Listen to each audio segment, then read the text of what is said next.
we have Georgia Tech at Pitt. First game for Georgia Tech since firing their head coach, Jeff Collins.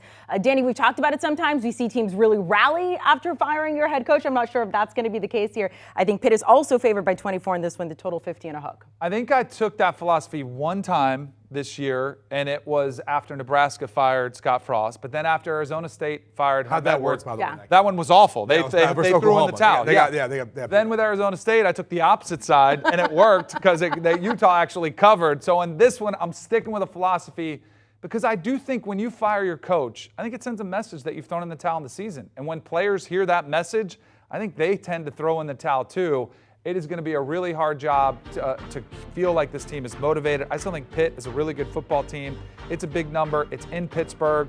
I'll go ahead and take the Pitt Panthers to cover this one. I'm with you. Big number. I'm laying the points. I feel good about this one, though, for a few reasons. I mean, for starters, Jeff Collins had an uphill battle to begin with. His roster got gutted by the transfer portal before the season even began. So you knew that was a potential issue of just lack of talent. Then you don't get off to a great start. It's a tough situation to be in. I feel mostly for Jeff Sims, who actually played one of his better games last week of the season so far. They just don't have much help. Offensively, they have a really hard time scoring.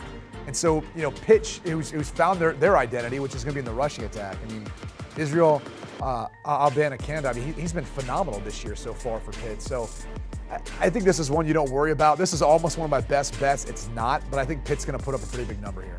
Almost. 24th ranked Pitt, favored by 24 in this one. Let's recap their picks. 4 ranked games in the SEC and ACC here. One lock unity we have in this. Both of you like Texas A&M to cover the 3.5 on the road.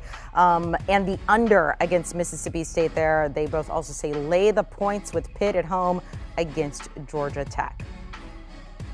Do you want a sports network that delivers everything that matters about the game? The highlights, the picks, the instant analysis, no yelling, no fake debates, no politics. Hit the subscribe button and never miss a moment.